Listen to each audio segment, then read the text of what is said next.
Alléluia, Alléluia, Alléluia, Alléluia, Alléluia, Alléluia.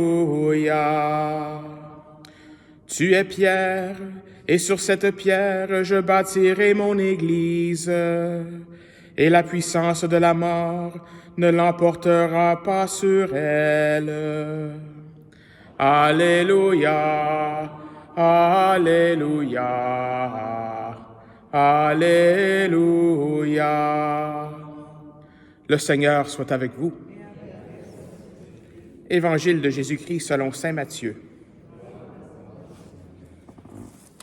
En ce temps-là, Jésus, arrivé dans la région de Césarée de Philippe, demandait à ses disciples, « Au dire des gens, qui est le Fils de l'homme? » Ils répondirent, « Pour les uns, Jean le Baptiste, pour d'autres, Élie, pour d'autres encore, Jérémie ou l'un des prophètes. » Jésus leur demanda, « Et vous, que dites-vous?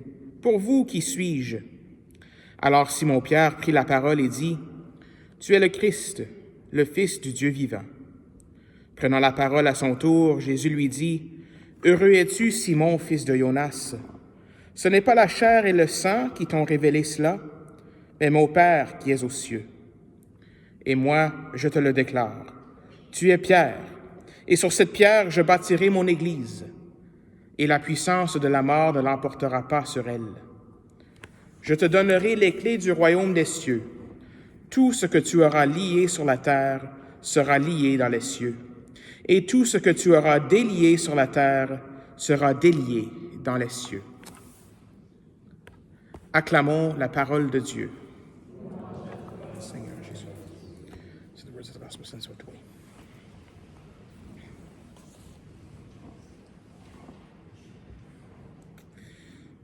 Alors, comme j'ai déjà mentionné au début de la messe d'aujourd'hui, c'est cette fête de la chair de Pierre. Nous célébrons particulièrement pas juste Saint Pierre comme apôtre, mais tout ce ministère du pape. Donc, je pense que le pape François est le 265e pape. Donc, il y a comme une lignée de... ou 260... en tout cas, 265 ou 266, je m'en souviens plus. Mais en tout cas, toute une lignée depuis Pierre. Et là, nous sommes avec le pape François. Et le pape François, c'est un rappel, cette fête, de prier toujours pour le pape.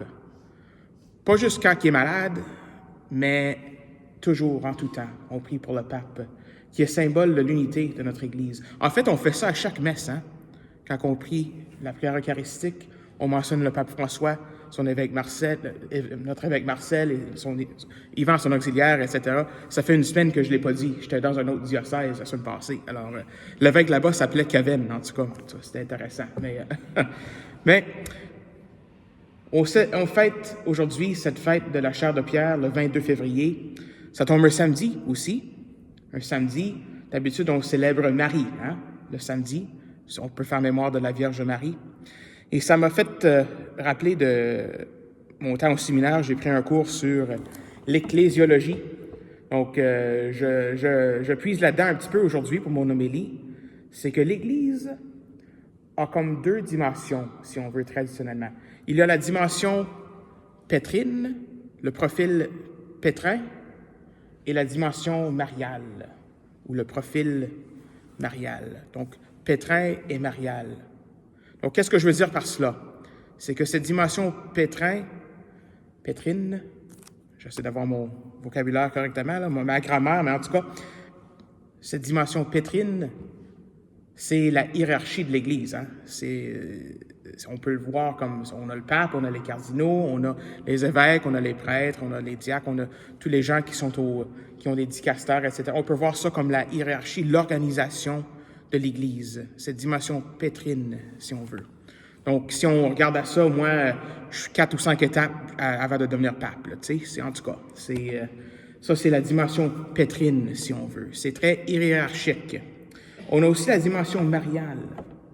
Ça, c'est plus, si on retourne dans l'Évangile selon saint Jean, au moment de la crucifixion, quand Jésus dit à sa mère, « Marie, voici ton fils, fils, voilà ta mère ». C'est beaucoup plus cette dimension d'être des disciples, cette dimension d'appeler l'Esprit Saint. Et les deux vont ensemble, cette dimension pétrine et cette dimension mariale. On ne peut pas avoir un sans l'autre. Si on a juste cette dimension pétrine, on est comme une organisation comme n'importe quelle autre. Hein? Mais les deux vont ensemble et un sert à l'autre. La dimension pétrine sert à la dimension mariale. Qu'est-ce que je veux dire par cela? Bien, juste en regardant les actions du pape François. Hein? Le pape François, avant qu'il fait un voyage apostolique, avant qu'il se déplace de Rome pour aller visiter un pays ou quelque chose comme ça, il va toujours aller visiter la basilique à Rome, Marie Majeure. Il fait toujours une visite pour amener des fleurs à Marie avant son pèlerinage. On regarde au Saint-Pape Jean-Paul II, hein? Ses armoiries ou ça disait toujours « totus tuus ». Totus tuus. Ça veut dire « tout à toi ». Et c'est tiré, en fait, de un écrit de Saint Louis de Montfort, « tout à toi ». Donc, ça vient. Il y a toujours cette dimension mariale, si on veut. Cette dimension de former des disciples. Cette dimension de proclamer le nom de Jésus. Donc aujourd'hui, ce qu'on peut faire, c'est on peut prier aujourd'hui pour que nos autorités religieuses aient toujours ce réflexe de nous orienter vers cette dimension mariale. Il y a beaucoup d'attention aujourd'hui dans les médias pour le pape François, pour sa santé. Je ne sais pas si vous regardez les nouvelles, mais chaque matin et chaque soir, le Vatican sort avec le pape a mangé déjeuner, il s'est bien reposé, puis ça va un peu mieux. Ça, c'est ce que les nouvelles nous disent en ce moment, en tout cas. Et il y a même beaucoup de médias qui sont en avant de l'hôpital où est-ce qu'il est, parce c'est le pape quand même. Hein? Mais on est fasciné comme être humain avec cette dimension pétrine, avec l'organisation et tout cela. Donc, notre prière aujourd'hui, peut-être, c'est qu'avec tout ça, avec tout ce que le pape est en train de vivre en ce moment, que peut-être cette attention qu'a le pape, cette attention qu'a cette dimension pétrine peut être orientée vers la dimension mariale, que des gens puissent rencontrer le Seigneur à travers ce que le pape vit. C'est notre prière aujourd'hui. Prions pour l'unité de notre Église. Prions aussi pour la santé, bien sûr, de notre cher pape François. Amen.